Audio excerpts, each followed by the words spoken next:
Dr. Martin, and welcome to part 2 of the Heart NSTA Trust video presentation on cleaning kitchen premises. By the end of the video, you should be able to 1. Explain the 6 basic steps in cleaning and sanitizing.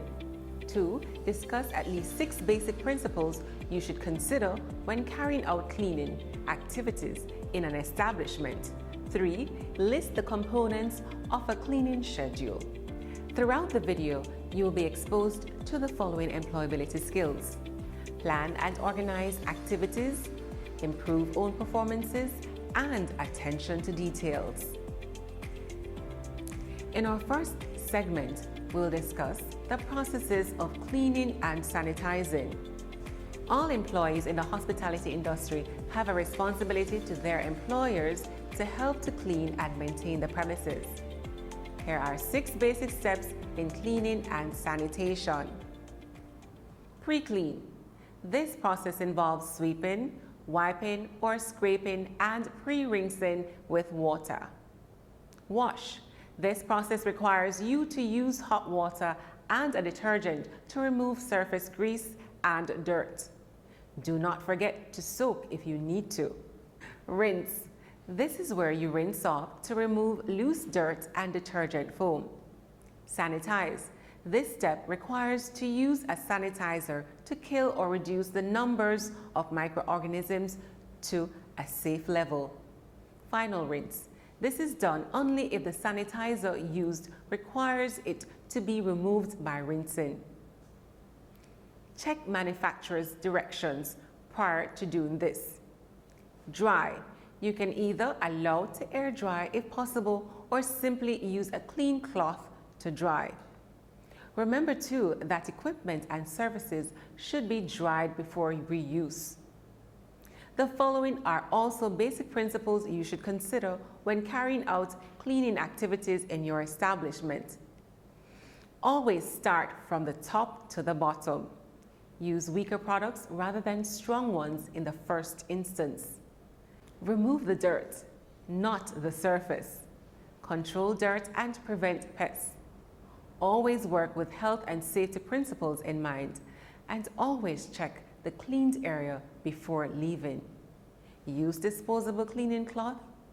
Use one cloth for cleaning and a new cloth for disinfecting surfaces. Use separate colored cloth in high-risk areas. Use a new set of cloth for each equipment. Clean and sanitize high, tough areas such as taps, faucets, door and drawer handles, door latches, telephones, and pens. Your employer will, in most cases, provide a cleaning schedule.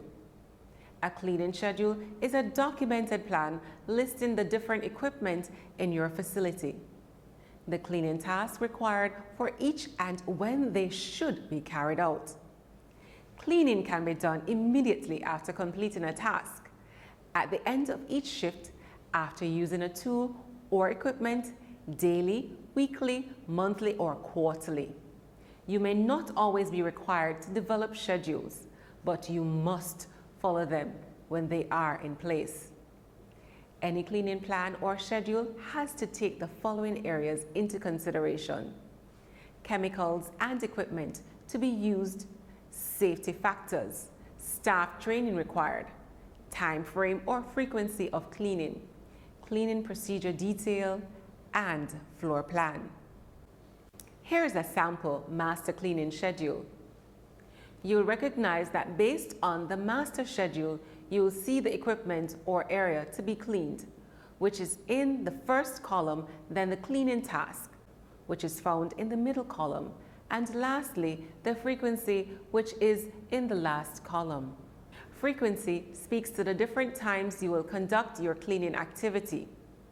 You will also be expected to complete and sign a daily cleaning report. The cleaning task will be laid out and you will be expected to sign under each day the task that was completed. Let's review what we have done so far. True or false? A cleaning schedule is a documented plan listing the different equipment in your facility, the cleaning tasks required for each and when they should be carried out. If you said true, you are correct. Let's do one more. True or false? You must use the same cloth for cleaning and disinfecting surfaces. If you said false, you are correct. Remember, you must use one cloth for cleaning and a new cloth for disinfecting surfaces. What are the 6 basic steps in cleaning and sanitizing? They are pre-clean, wash, rinse, sanitize, final rinse, and dry. In our next segment, we will discuss how to clean and sanitize different surfaces without causing damage. Surfaces can be broken down into 2 categories, which include hard and soft surfaces. Hard surfaces may include glass and mirrors, plastics, ceramics. This includes stoneware, porcelain, bone china, brick, earthenware, marble, and terrazzo. Wood, which include solid, plywood, hardwoods, softwoods, laminated wood, bamboo, cane, wicker, and cork. Metals, which include stainless steel, copper, aluminum, iron, and brass and silver.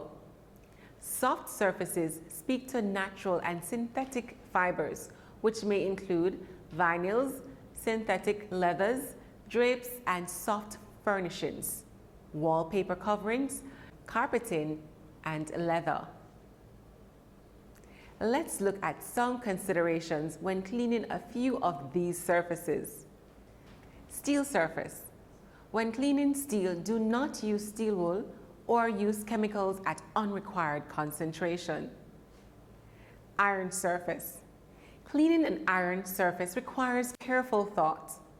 Always remember to clean with detergents only when necessary and coat with oil, and also avoid scratching surfaces. Aluminum surface. Always use a light abrasive and do not use strong alkalis like caustic soda. Wood. Do not allow wood surfaces to stay wet because wetting breeds bacteria. Marble. Avoid spilling acid on this surface and wipe chemical spills immediately. Stainless steel. Here are some things to avoid doing when cleaning stainless steel. 1. Never use bleach because it will cause surface corrosion on the metal, which can make the stainless steel appear to be stained. 2. Do not use abrasive cleaners or scrubbers. Steel wood, stiff bristle brushes, and other hard scrubbers, along with abrasive cleaning components, can all scratch, mar, and dull the metal. 3. Avoid scrubbing against the grain. Stainless steel used to make restaurant equipment and home appliances is typically given very small striations across its surface that create what's called a brushed finish. That texture helps to hide some small marks like fingerprints, but can itself become noticeably marred by scrubbing against the surface grain. Let's demonstrate how to clean stainless steel surface using the 3-bucket system. Firstly, gather all your necessary personal protective equipment, which include face mask, gloves, and apron. Your equipment, which include lint-free cloth and buckets, and your cleaning agents, which include detergent and bleach. 2. You will need to prepare the following equipment and cleaning agents for the task. First bucket, which should contain detergent and water. Second bucket, which should contain fresh water. Third bucket, which should contain sanitizing solution, which in this case will be bleach and water. Note that you can use other sanitizing solutions such as quaternary ammonium. Remove all food debris from the surface. Scrub surface area with cleaning cloth and soapy water from the first bucket. Rinse surface with fresh water and cleaning cloth from the second bucket. And use sanitizing solution from third bucket to sanitize surface and allow to air dry.